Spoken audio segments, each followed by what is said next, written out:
You know, when you're just starting your website or your blog, you hear a lot of new terms that you may not have heard before.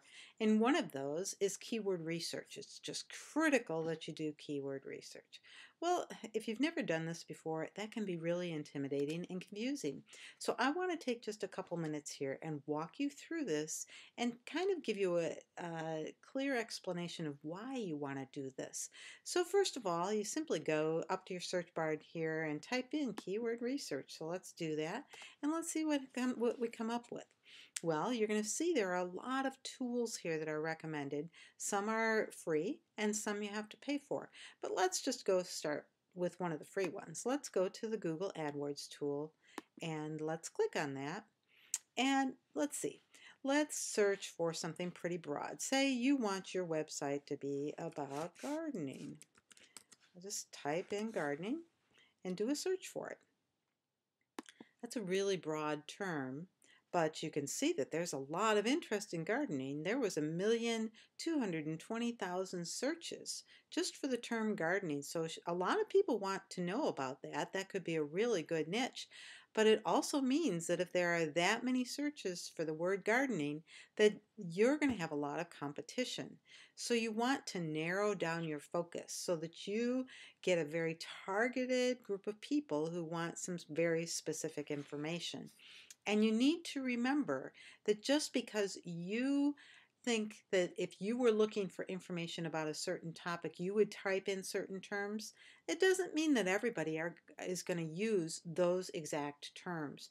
You want to get some of these phrases that are more specific so that you can get more targeted traffic. And you see that this is the first page of these results, and you're going to be looking for the different phrases that are going to be more specific. So if you're looking at raised bed gardening, 49,500 people looked for that term.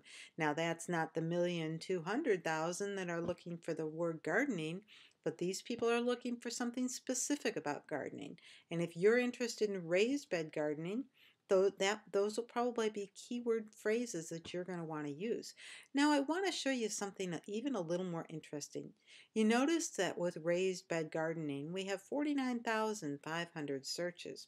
Well, pay attention to the fact that this is just the first page that Google is going to give you of keywords. They'll give you 100. So let's go look at the second page. There are some more keywords back here. And what I want to point out to you that was pretty interesting to me is that, oh, let's see if I can find it. Yes, here it is. Raised bed gardening. Look at, if you type in the words raised garden bed, 40,500 people searched for that specific term. But look at, just one above it, raised beds gardening, got double the traffic. Now, if you hadn't thought of using that term, you'd be missing 50,000 people who are searching for information about raised beds gardening. That's one of the reasons that you want to use these tools so that you understand the phrases that people are looking at. You don't want to miss all of that traffic. Those people could be ready to buy ebooks that you're writing about this, or if you have affiliate programs and you have supplies that you want to sell people, you don't want to miss that much traffic. And that's why you want to just keep a really good list of keywords that you're going to use when you're writing your blogs, when you're building your website. This stuff is really important.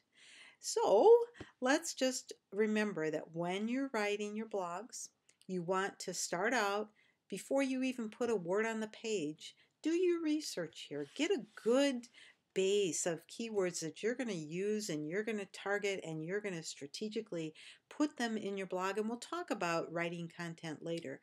But your very first step here, well, it's probably not your very first step, but a very important step in the very beginning and continuing on. This is something that you'll do when you write.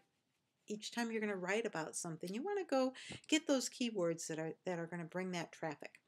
So I'm going to sign off for today. I hope that this helped you. Come back.